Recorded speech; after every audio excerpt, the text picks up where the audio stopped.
Alors, mes chers amis, pour ce nouveau cours de Torah aujourd'hui, je vais le dédier à la mémoire et pour l'élévation de l'âme de la grand-mère une amie qui m'est très chère, qui a perdu sa mamie et sa mamie a été inhumée aujourd'hui. Et même si j'ai pas le nom précis, mais je pense quand même à elle ainsi qu'à toute sa famille, que Dieu leur accorde la consolation. Vous savez, peu importe l'âge, c'est toujours, la séparation est toujours difficile, et toujours quelque chose, un moment à vivre et à surtout être entouré. Ça veut dire que le propre du peuple juif, de notre peuple, c'est d'arriver toujours à être présent les uns pour les autres, à être présent, bien sûr, dans les moments joyeux, et on se le souhaite tous, bien sûr, mais aussi et surtout dans les moments difficiles. Et pour commencer ce cours, je vais faire ce qu'on appelle un... Je vais être modé, je vais reconnaître que, entre autres, ce matin, j'ai pas été très éclairé de lui envoyer bonne journée. Et elle m'a très bien répondu d'ailleurs. Comment cette journée peut être bonne alors que je vais enterrer ma mamie? Et je m'en excuse publiquement. Euh, on est parfois dans des engrenages de mots et de phrases qui... Mais en fait, je pense que c'est... Voilà, s'il y a une leçon à en tirer, c'est de réfléchir toujours avant de parler, avant de faire quoi que ce soit, avant de dire quoi que ce soit. Personnellement, je n'ai pas connu sa grand-mère, mais je connais sa petite fille. Pourquoi je dis ça? Parce qu'il y a une affirmation dans le Talmud qui dit que les fruits ne tombent jamais bien loin de son arbre, de leur arbre. C'est la Gemara qui dit ça.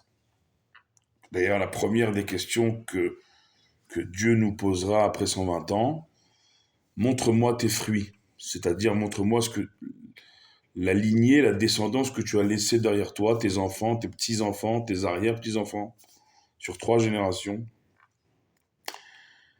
Et moi, en tout cas, je peux témoigner sur sa petite fille qu'elle est une personne exceptionnelle, pleine de belles valeurs, et qui me font dire que sa grand-mère, elle était tout autant. Et l'est toujours parce que, dans le judaïsme, vous le savez, la neshama, l'âme juive, ne meurt jamais. C'est d'ailleurs pour cela que dans ces instants, dans ces moments de deuil, on allume ce qu'on appelle Ner Neshama, la bougie, la flamme de l'âme. Pourquoi? Parce que la symbolique de la bougie dans le judaïsme, elle est que quand on retourne une bougie, la flamme, elle, remonte toujours vers le haut. La flamme cherche toujours, même à l'envers, à remonter vers le haut. C'est la symbolique de l'âme juive qui, même si le corps est mis en terre, la neshama, l'âme, elle, remonte et s'élève toujours pour bénir ses proches. Ça va même au-delà. Le Zohar, Rabbi Shimon Bar Yochai et les écrits kabbalistiques de notre tradition, eh bien, nous disent que l'âme d'une personne, d'un proche, une partie de son âme va dans chacun de ses proches et continue à travers ses proches à vivre à travers eux.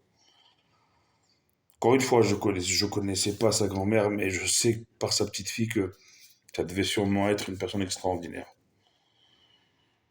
Une personne extraordinaire, une famille extraordinaire. C'est pour ça qu'on doit être, sans ça, on doit être là. Mais quand en plus il y a toutes ces belles valeurs, toutes ces belles midotes, comme on dit dans la Torah, alors on doit être là.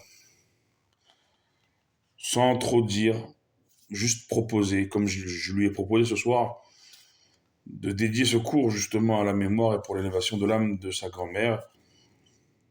Voilà, même si j'ai pas le nom, je le fais. On n'a pas besoin d'attendre. Pour faire, il faut faire. Et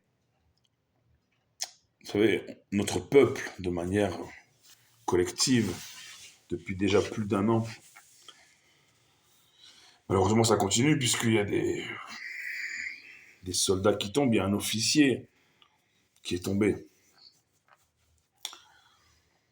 Et aujourd'hui, en Israël, les missiles continuent de tomber, de pleuvoir, même sur le nord du pays. On a même démantelé un réseau d'espionnage israélien au profit de nos ennemis, au profit de l'Iran, imaginez-vous. Dans le nord d'Israël, des bases militaires israéliennes dans le nord ont été photographiées. Dans tout ça, comment trouver la lumière? Après la séparation d'un proche, après ce que j'ai appris aujourd'hui, enfin, on a tous appris ce matin, c'est encore, ça relève de l'horreur absolue. Une survivante du festival Nova qui a survécu à toute cette horreur et qui, au jour de son 22e anniversaire, s'est suicidée. Du post-traumatisme, elle n'a pas réussi à survivre, ne serait-ce qu'à 1 année après l'horreur qu'elle a vécue l'année dernière au festival. Ce matin, on a appris qu'elle a mis fin à ses jours. Donc la question est encore plus aiguë, comment trouver la lumière ou retrouver la lumière dans toute cette obscurité.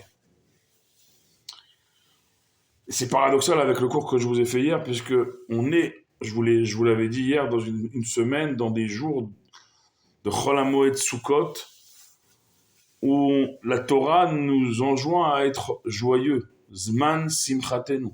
C'est censé être le temps de notre joie. Cette année, elle n'a pas été évidente. Le début de cette nouvelle année, on l'espère que cette nouvelle année sera meilleure. En tout cas, son début reste toujours pas évidente. Et dans tout ça, dans ces jours de Sukkot que nous vivons, nous sommes en train de vivre. Demain soir, ce sera déjà la veillée d'Hoshana Rabbah. Après-demain soir, déjà Shmini Atzeret et Simchat Torah. Et déjà se profile le premier Shabbat au niveau de la lecture de la paracha, celui de Bereshit. Donc, on est dans ces jours qui sont censés être les plus joyeux du calendrier juif. La question, elle est comment on arrive avec tout ce qui arrive dans nos vies individuelles et collectives en tant que juifs, juives et nation juive, peuple juif, enfant d'Israël, peuple d'Israël, en Israël comme en diaspora, comment on arrive à retrouver la lumière et retrouver la joie. Alors, il m'est venu, c'est que le calendrier nous invite à la Hiloula de Rabbi Nachman de Breslev. Je crois que c'était hier, si je ne me trompe pas, ou avant-hier. En tout cas, c'est en plein Soukot, tous les ans, la Hiloula de Rabbi Nachman de Breslev. Vous connaissez mon attachement au Rabbi de Lubavitch et au mouvement Chabad. Mais cela ne veut pas dire, bien sûr, que je ne respecte pas tous les courants et tous leurs tzadikim et leurs rébéim, d'autant plus que Rabbi Nachman de Breslev est le petit-fils du fondateur de toutes les chassidoutes, le Baal Shem Tov, et que Rabbi Nachman de Breslev étudiait, tenez-vous bien, en chavruta, en duo avec nul autre que l'Admour Hazaken, Rabbi Shneur Zalman de Liadi, le premier Rabbi Chabad de la lignée Chabad. C'est de Shneor que viendra le nom des Rebbeim Chabad Schneerson, qui veut dire en anglais fils de Shneor, le fils de Shneur Zalman, le fils de l'Admour Hazaken, le Alter Rebbe, le premier Rabbi Chabad, qui étudiait donc en duo, en Chavruta avec Rabbi Nachman de Breslev, imaginez-vous. Ce qui veut dire qu'il y a dans la chassidoute et de manière plus large, dans la Torah, dans l'univers, le monde de la Torah, il n'y a pas de, je dirais, à opposer ou à dissocier, différencier les uns et les autres. Et 90%, si ce n'est 100% de l'enseignement de Rabbi Nachman de Breslev et de la chassidoute de Breslev et de toutes les chassidouillotes, chassidoute Chabad, chassidoute de Belz, Satmar, Briz, Gour, toutes les chassidouillotes, la chassidoute de manière générale, jusqu'à son fondateur, le Baal Shem Tov, c'est la joie. S'il y a un enseignement central à dégager de la chassidoute, c'est la joie. Les Breslev mettent un point d'honneur à maintenir la joie au sein du peuple juif. Rabbi Nachman, dans son Likutei Moharan, dit clairement En shum yoush ba'olam klal, il n'y a pas de désespoir total dans le monde. Ça n'existe pas d'être 100% désespéré, nous enseigne Rabbi Nachman.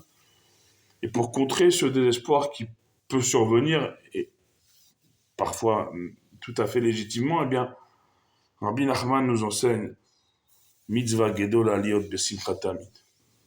La plus grande des mitzvot, c'est Tamid tout le temps de maintenir la simcha, la joie. Mais encore une fois, la question, elle revient. Comment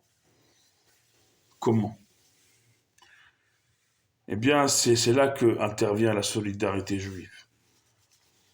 On retrouve la joie par la présence de l'autre à nos côtés.